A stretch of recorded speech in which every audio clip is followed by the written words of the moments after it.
YouTube fellow community, Weezer fans, random people on the internet, my name is Giggens. We're here today because it's the 10th anniversary of Everything Will Be Alright in the End, Weezer's 9th studio album. How is this 10 years old?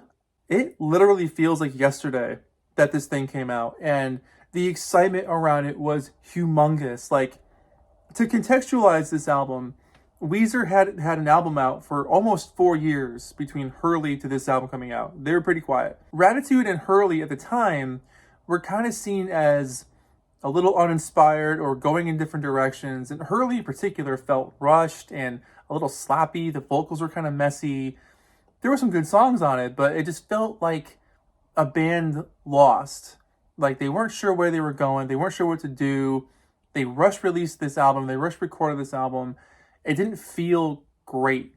You know, it kind of left you feeling like, what's going on? And then things were quiet for a number of years, release-wise. They did the Weezer Cruises for the first time.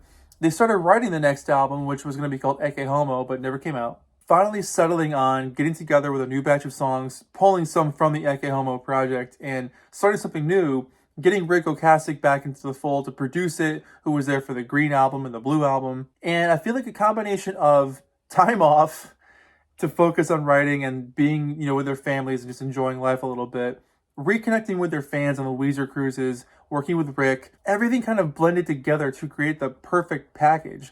I remember when this album came out, I mean, I've been a Weezer fan since like 2000, 2001, so I've been following them for a very long time.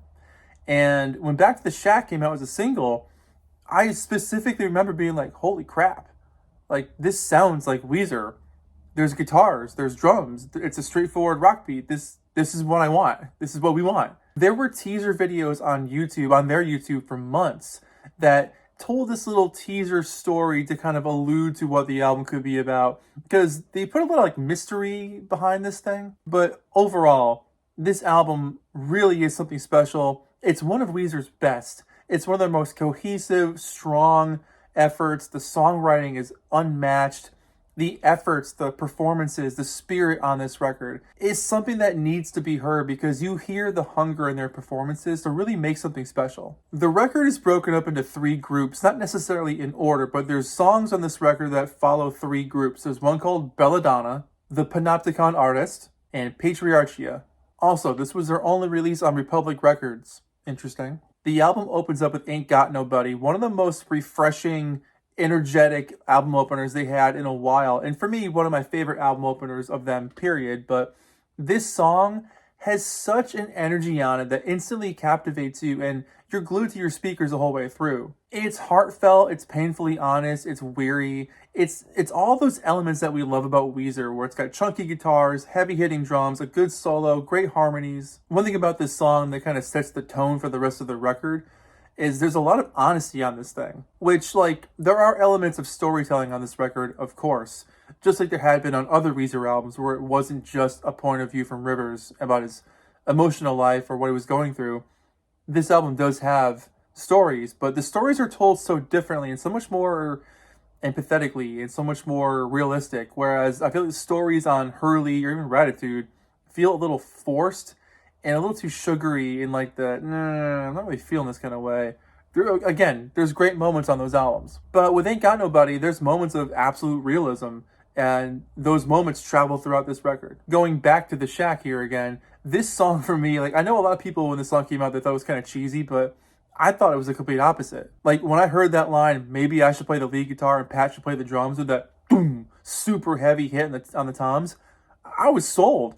Then you jump into that super awesome, energetic 90s era Weezer chorus, and that bridge and the solo, the whole thing just rocks. The whole thing is like kind of messy, but super tight at the same time. Again, another vulnerable track that's directly addressing the fans and understanding like, hey, we did some stuff with Gratitude and Hurley that like, we just wanted to try, but oh yeah, that's not really for us. We should just stay where we were really good at, which is the rock world. Eulogy for a Rock Band comes up next, and there's been a lot of mystery about this song for years, where who is the band the guys are singing about? They've mentioned it's someone that's influenced them all, whether it's an artist or a band, and the lyrics are a little hard to understand as well. Is it 15 years or 50 years? They're not super clear about that. But anyway, it's this song about a band that had a humongous run, and now they're done.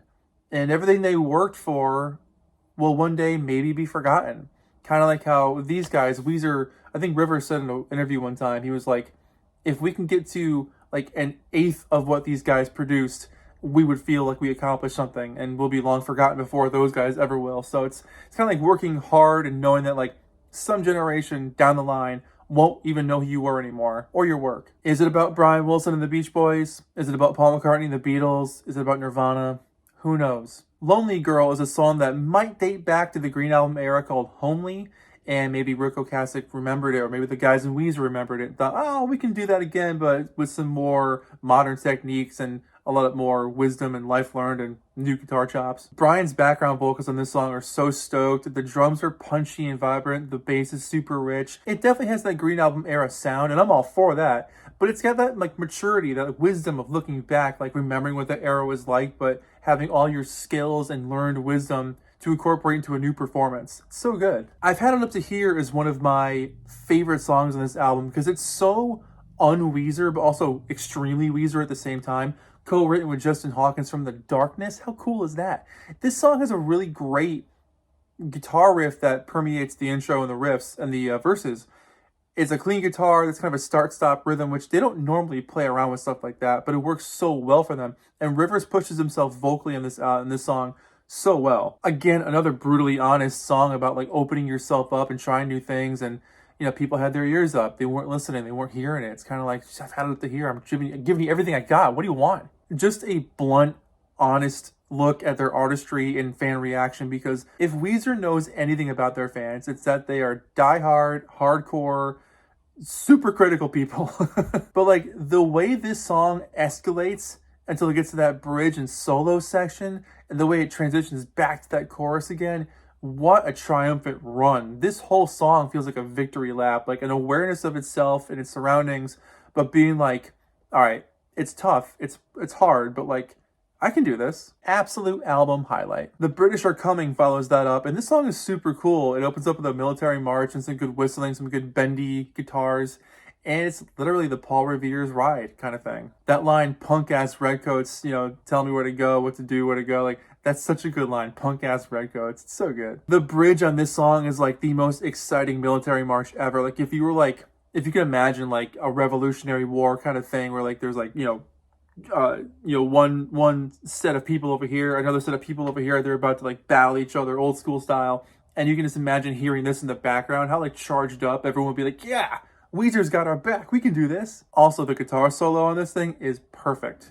It's just so good. Da Vinci is a modern Weezer classic. This is one of those songs that you hear and you're instantly like, yeah, I'm glad this was a single. This makes sense. The whistle intro is cool. It's kind of cutesy. It's a classic song about studying a relationship and seeing how to explain how awesome this person is that you're with. But like, no matter how hard you try or all the resources you go to, no one can explain this person. Insanely catchy, amazing background vocals. This thing shreds the whole way through. It's fun, it's upbeat, it's charged up. The whole thing is just a rocking performance and one of their best songs. Go Away is a great song. This is a duet with Bethany from Best Coast.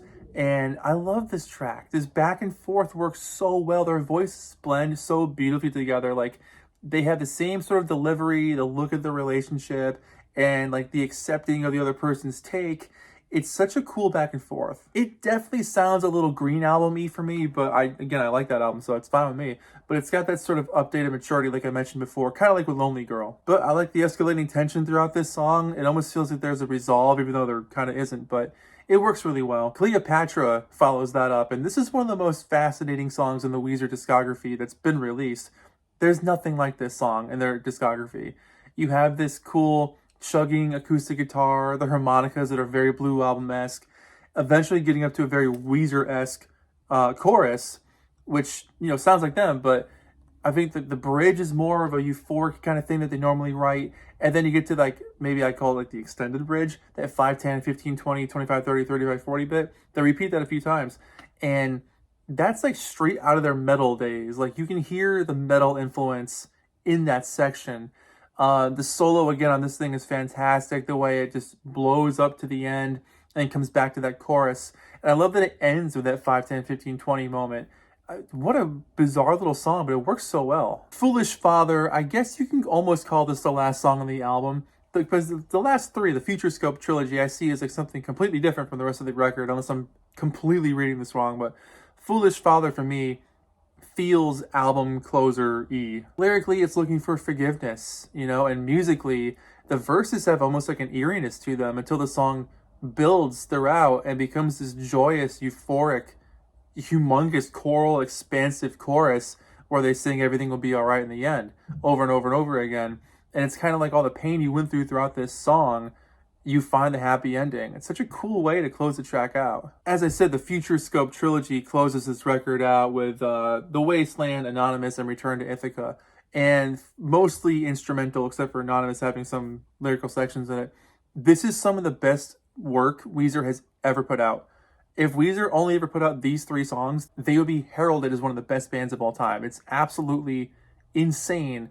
The amount of guitar layering, the guitar soloing, the drums doing their own punchy thing in the background, the bass is really rich underneath it all. And hearing them rock out and jam like this, I feel like it's something Weezer fans have wanted for a very long time.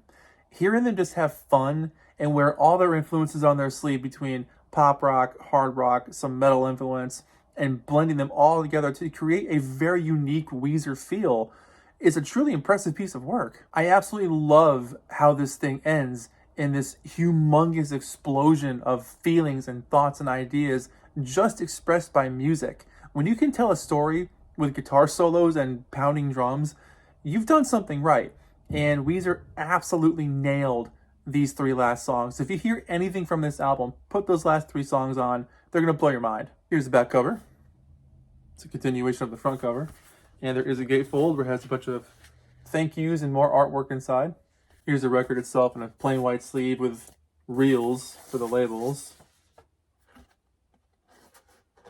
There is an insert with some lyrics on here. Not all of them are represented. It's kind of hard to read some of them because they've kind of done it like in collage style, but still very, very cool.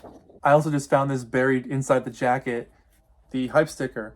Album of the Year, NPR Music, pressed on 180-gram vinyl. This is why you keep your hype stickers. Everything Will Be Alright in the End finds Weezer accepting how things were, understanding where they can go in the future, and wanting to be stoked about their present. They really wanted to make an album that was a classic, and they absolutely succeeded. They wanted to do something that had a lot of texture, depth, a very well-constructed set of songs that have something to say. I feel like this album just tosses out the idea of a hit single and says, you know what, we're just gonna make an album that kicks ass, that we like, and we know our fans will dig. Like I said in the beginning of this video, I've been following Weezer at this point for 24 years or something crazy like that, and I've seen them go through so many transitions over the years, and when this album came out, I can't explain how exciting this era was for them, because to hear them do an album like this after years of like good albums, to hear them make something actually great again was beyond anyone's expectations, I would say. But we knew that they had it in them. That's the thing. We knew it was there the whole time. So to finally hear it come out was mind-blowing. So that being said, I feel like the overall theme of this album is you can get through things. Things can be hard. You can learn from history. History doesn't have to repeat itself when you understand mistakes and how to move forward and be a better person, or understand your surroundings and how to work better with what you've been given, or choices you've made, or choices you could make. There's a lot in this album about family, about relationships, about looking inward, looking outward, friendship, and knowing that like no matter what, if you're a good person and you work hard and you look for the best in life, things will get better. If you really work at something, everything will be all right in the end. It's an amazing line. So there you go. Easily a 9 out of 10 for me. I adore this album. I think it's one of Weezer's best. And honestly, I think it's one of their most slept on. When it came out, this thing was huge. It had like 6 months of being super good, super popular for them. And I feel like it's been completely forgotten about. They very rarely ever touch this thing in concert anymore. Almost none of these songs get played. None of them get mentioned.